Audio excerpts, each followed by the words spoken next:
saya didampingi Forkopimda Kota Pasuruan akan merilis akhir tahun 2020.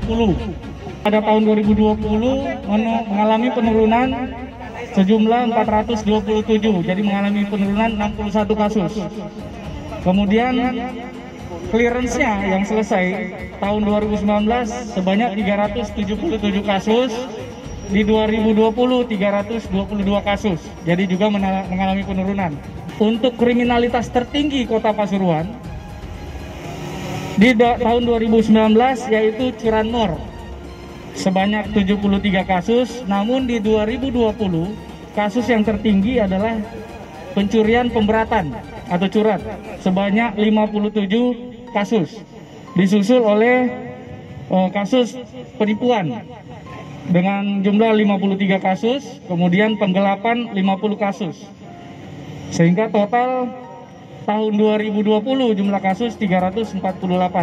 Kemudian ungkap kasus menonjol di tahun 2020 ini ada 7 kasus, antara lain di bulan Januari ada pembobolan berangkas, kami sudah ungkap.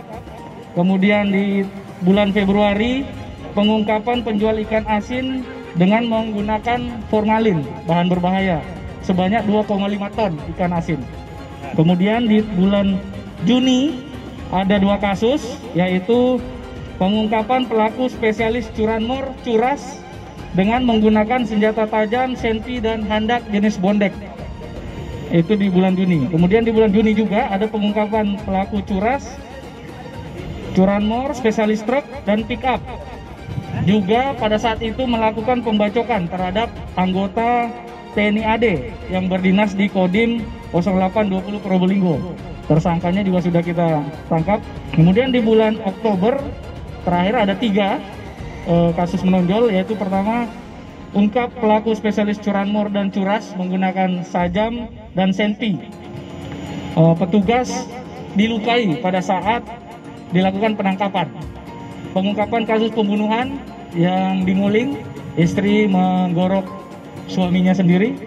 Kemudian juga di bulan Oktober yaitu pengungkapan kasus pengeroyokan yang mengakibatkan matinya korban, itu di Lekok. Untuk kasus narkoba, perbandingan 2019 dan 2020 itu sama, ada 77 kasus dalam 1 tahun dengan jumlah barang bukti narkotika sebanyak 75,44 gram sabu dan 17,79 gram ganja. Untuk psikotropikanya 20 butir Ricona, kemudian 2 butir Esilgan, 14 butir Dumolit, dan 14 butir Alprazolam. Untuk obat keras dan berbahayanya ada 15 kasus dengan 15 tersangka dengan barang bukti 7.410 butir, sehingga total kasus narkotika di bulan 2020 ada 61 kasus dengan 75 tersangka, psikotropika 1 kasus 2 tersangka, dan yang terakhir obat keras 15 kasus dengan 15 tersangka, dengan total dalam tahun 2020 77 kasus dengan 92 tersangka. Kemudian untuk kasus laka lantas di tahun 2020 perbandingannya dengan 2019 antara lain korban meninggal dunia di tahun 2019 itu ada 129 orang, di tahun 2020 100 orang, jadi turun 22%.